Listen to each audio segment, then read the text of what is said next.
Welcome back. This is part 2 of Module 2 on creation or origin stories from classical mythology.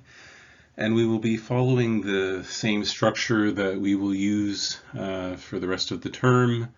Most of the modules are divided into 2 parts. In part 1, we will be looking at a specific myth or mythological figure, as well as some of the context around that story. And in part 2, we will usually be looking at some methodologies that can be applied to interpret that myth, as well as how the story or a part of the story has been received in later periods of time. So the kind of reception history of the particular myth.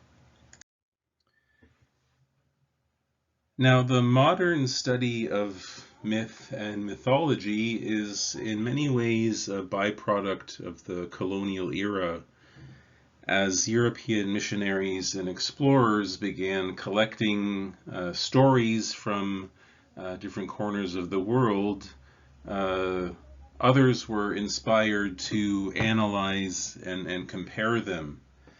And the early study of myth was also very much influenced by the Romanticism movement in Europe, which in many ways tried to emphasize the non-rational and was in favor of a mythological mode of storytelling.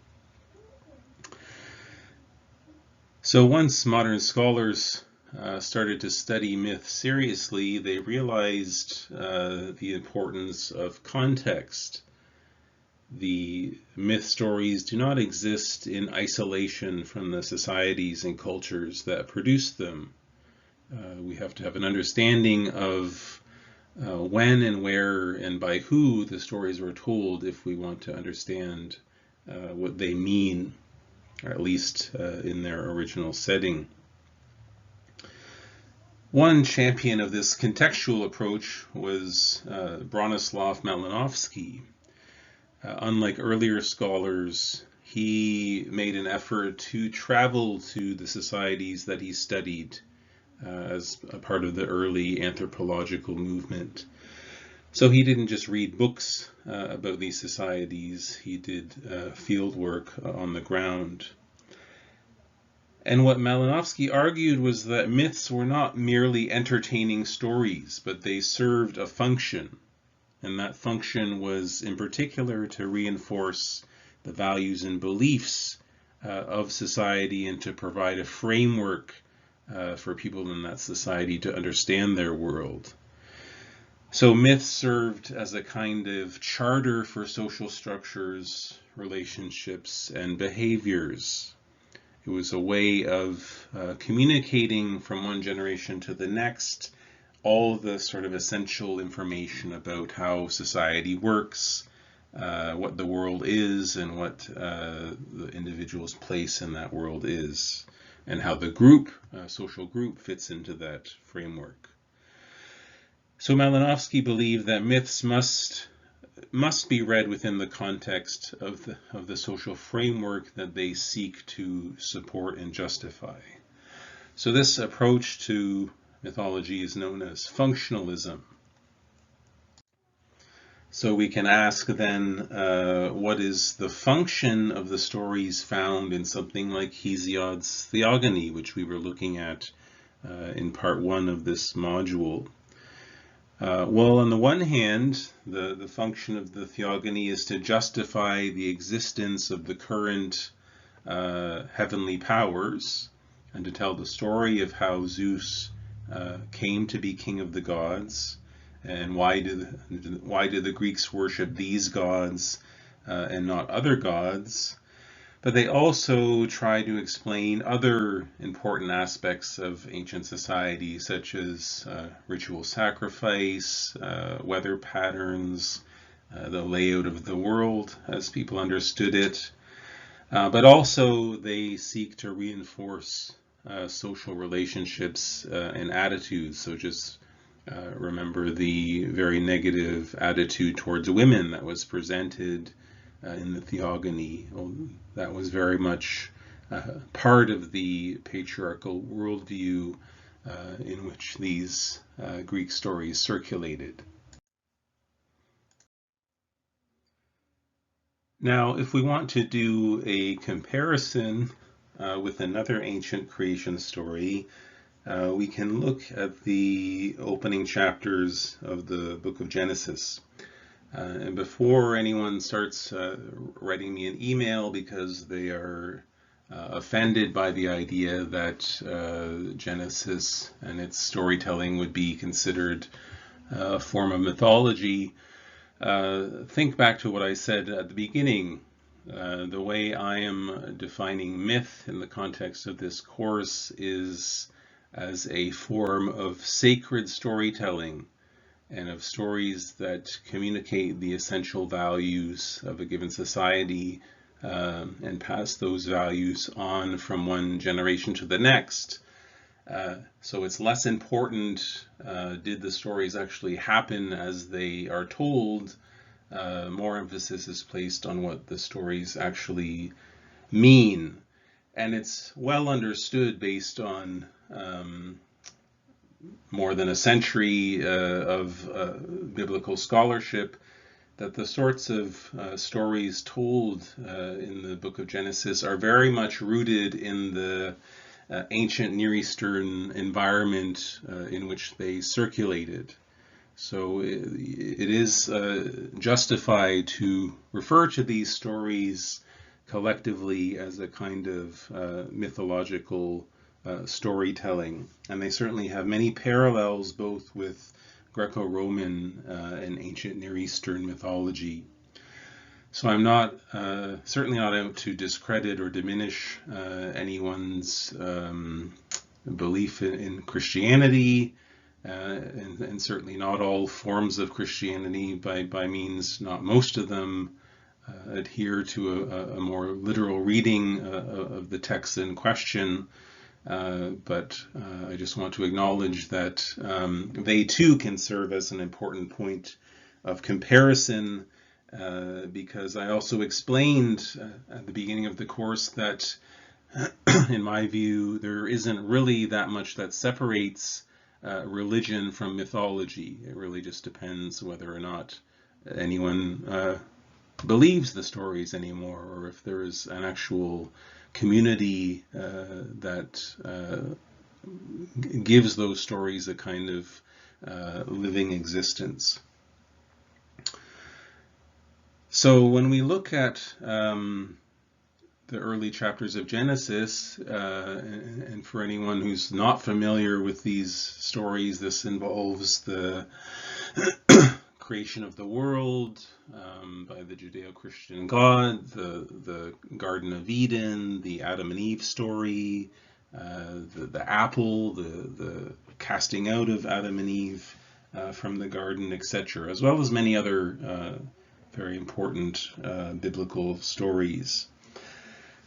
But this story cycle also communicates a particular set of values. So it has the same sort of function that we see in something like Hesiod's Theogony. So, for example, it emphasizes the power and authority of a single God. Just like the Theogony was justifying the power and authority of Zeus as head of the pantheon, the book of Genesis places priority on this idea of a single God. So the monotheistic vision of divinity. It also says that all things have their origin in this particular God's supreme creative power. So that's one thing that was kind of not present in Hesiod's account. He begins by talking about there was the chasm and then there was the earth and sky, but he doesn't really explain how those things came into existence, or how existence itself came to be. Those basic existential elements are just sort of assumed But at the beginning of the book of Genesis, you really have a pre-existing eternal deity bringing the world into creation and giving it its sense of cosmic order. So that is a different kind of answer to the question of why is there something rather than nothing. Genesis also establishes that human beings exist in a special relationship with this Creator God, and that this God has given them a privileged role within the created order. So that's a very initially positive portrayal of human beings as God's sort of special creation. Now, like Hesiod, the creation of women also has negative consequences. So this too could be read as a way to underline and justify existing social structures and negative attitudes towards women in ancient society. The story also tries to explain the existence of shame. So it points to an aspect of human experience, at least in the society that was telling the story, and the shame around nudity, and tries to explain that as part of an origin story. It also provides a certain paradigm for human relationships, especially sexual relationships. And without getting into all the kind of complex discussions that we could have around that, I think it's well understood that by and large, the Judeo-Christian tradition has historically at least emphasized what we would today call a very heteronormative model of sexuality, whereas other models existed in antiquity. So just looking at the Greco-Roman world, same-sex relationships were commonplace and widely accepted as a regular part of the social fabric.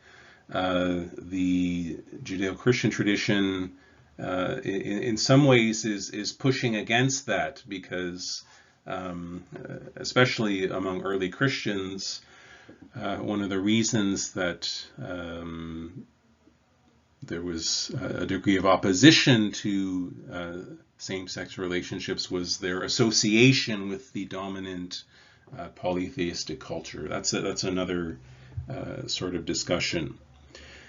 But in essence, what Genesis is doing is the same thing that any other important and influential myth story would do, providing a kind of charter and template for society, and explaining why the world is as it is, and why do people relate in a certain way in a given context. So any members of the society who don't adhere to this mythological template risk marginalization. So that is also one of the purposes of mythology, is to establish boundaries around people's behavior in terms of what's acceptable or not acceptable. So even though our modern society might have different boundaries and different conceptions, we have to understand that these stories were told in a specific time and place in which those sorts of parameters were being reinforced. And of course, obviously, these stories still have ramifications for people who want to argue that those particular parameters should apply to the modern day. So in terms of the function, just like Hesiod's Theogony, we're getting presented with an explanation of how the world came to be, how it is organized, what is humanity's role in that world, and how should human beings conduct themselves in that world. So I think it is an example of the power of mythological storytelling. The fact that I mean, obviously the Genesis stories are still important to an existing set of religious communities. Um, that speaks to the ongoing appeal and influence of stories that, even though they were formulated thousands of years ago, continue to carry meaning and multiplicity of meaning to a wide variety of people.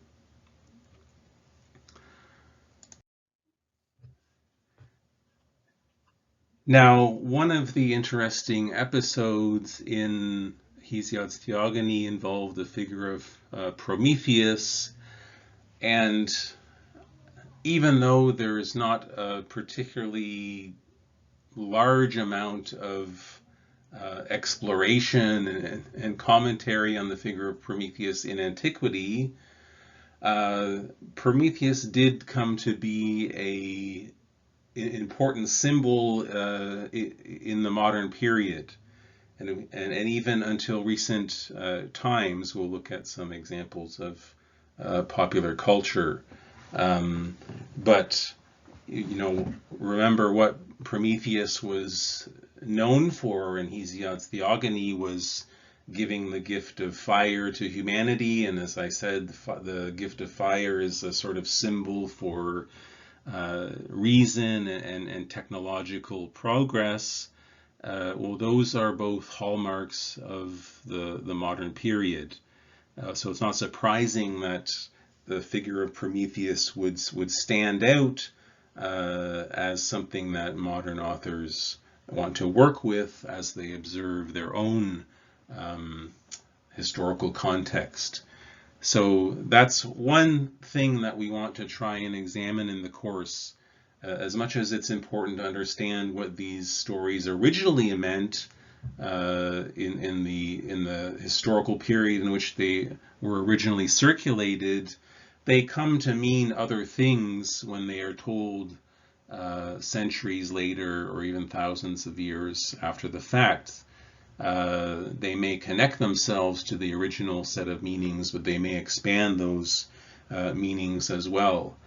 So the figure of Prometheus has popped up in a number of places. In one instance, you have among Romantic authors during the 19th century, particularly Shelley wrote a 4-act drama on the theme of Prometheus in 1820 called Prometheus Unbound. But more widely known is the novel written by his wife Mary Shelley, the famous story of Frankenstein. And for anyone who hasn't read the novel, they wouldn't be necessarily aware that the sort of subtitle of the work is The Modern Prometheus. And so this is written in 1818 and basically tells the story of how a young eccentric scientist named Frankenstein, that's, the scientist is named Frankenstein, the monster is not named Frankenstein, even though in popular sort of reception that is a sort of distortion. But anyway, Frankenstein ends up sort of discovering the secret of life, so he can bring his creation to life on his own using his technology that he's developed. So we have the same basic themes of technological progress, but also the sense that this leads to forbidden knowledge, because human beings shouldn't know how to bring things to life. That's sort of the realm of God or the realm of the gods, and that is act of defiance against the authority of the gods or the authority of God. And as we already saw, the figure of Prometheus is a kind of figure of defiance who is a sort of champion of human reason and progress in spite of the prevailing kind of religious or cosmic law. So I don't want to give too much away about the story if anyone hasn't read it. And I did recently add this to the list of options that you can use for one of your case studies. Also, in the modern period, we have another kind of unique reception of the Prometheus story by Franz Kafka, who died in 1924. He's known for his novels and short stories, especially the Metamorphosis and the Trial. And in general, he doesn't appear to be that interested in kind of mythological symbolism or storytelling, but he does have a very brief, I don't even know what to call it, sort of micro-narrative dealing with the story of Prometheus, which he wrote in 1918. And what he says is there are 4 legends concerning Prometheus. First, according to the first, he was clamped to a rock in the Caucasus for betraying the secrets of the gods to men. And the gods sent eagles to feed on his liver, which was perpetually renewed. According to the second, Prometheus, goaded by the pain of the tearing beaks, pressed himself deeper and deeper into the rock until he became one with it. According to the third, his treachery was forgotten in the course of thousands of years, forgotten by the gods, the eagles, forgotten by himself. According to the fourth, everyone grew weary of the meaningless affair. The gods grew weary, the eagles grew weary, the wound closed wearily. There remains the inexplicable mass of rock. The legend tried to explain the inexplicable.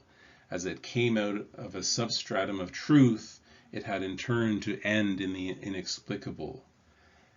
So it's hard to really know what's going on in this passage by Kafka. On the one hand, he presents a series of variant stories, which almost looks like something you'd find in a mythology book, kind of dictionary of mythology that would seek to index all the different variant versions of the Prometheus story.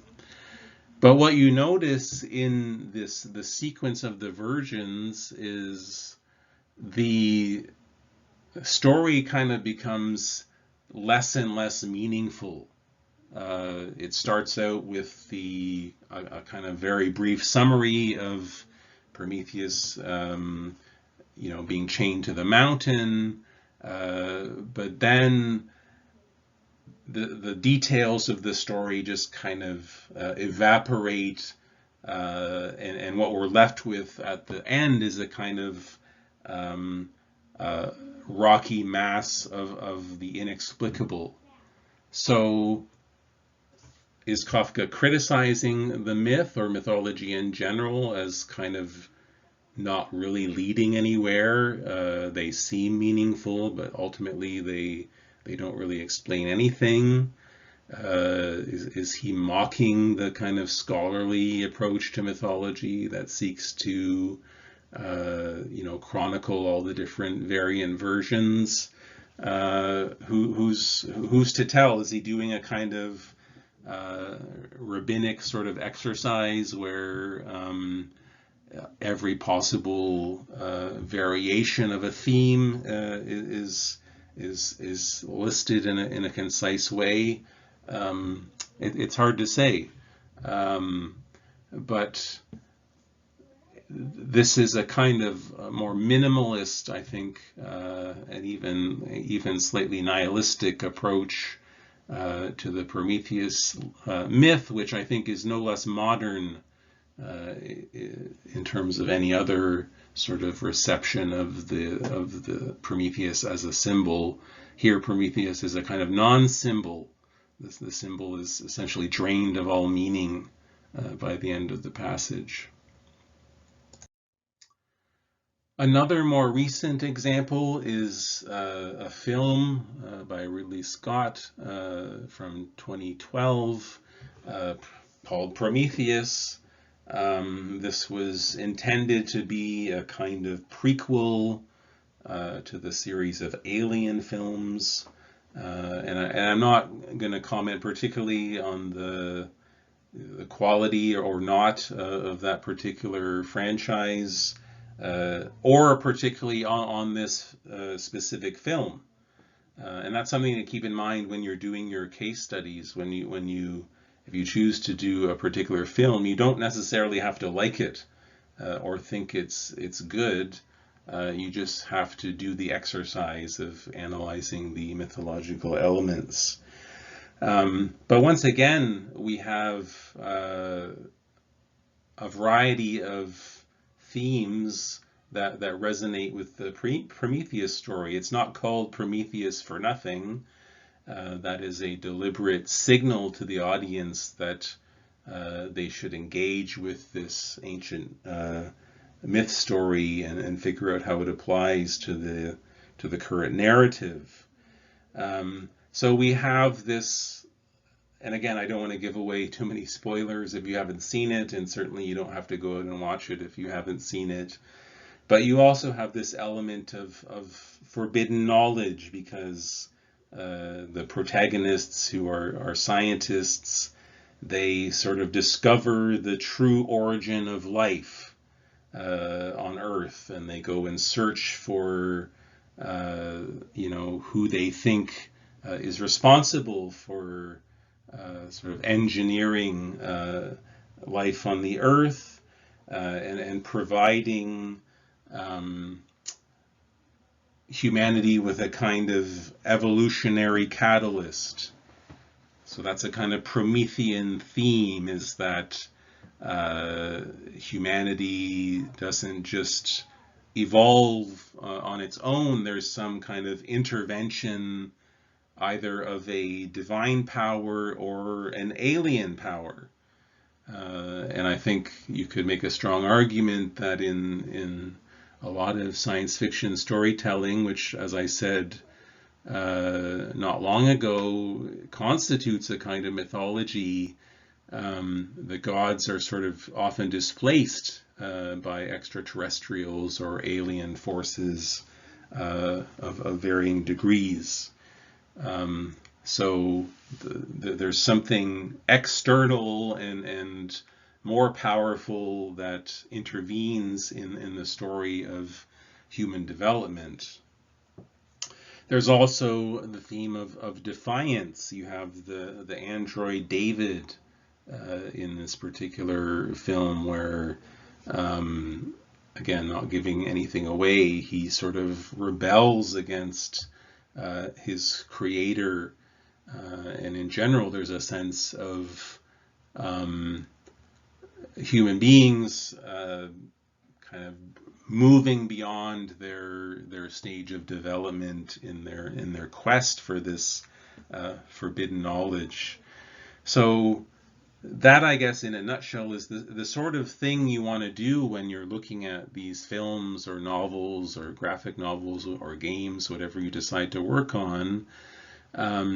You want to be looking for the mythological symbolism and motifs, and figure out, like, what are they contributing to the story. So how does myth kind of function in these more modern works of popular media? So that brings us to the end of Module 2. So as I said, we started with the general idea of creation and origin stories. We then focused in on one specific story, the Hesiod's Theogony. We looked at that somewhat in its historical setting and context. We then used that as a way to explore a particular methodological perspective that was functionalism.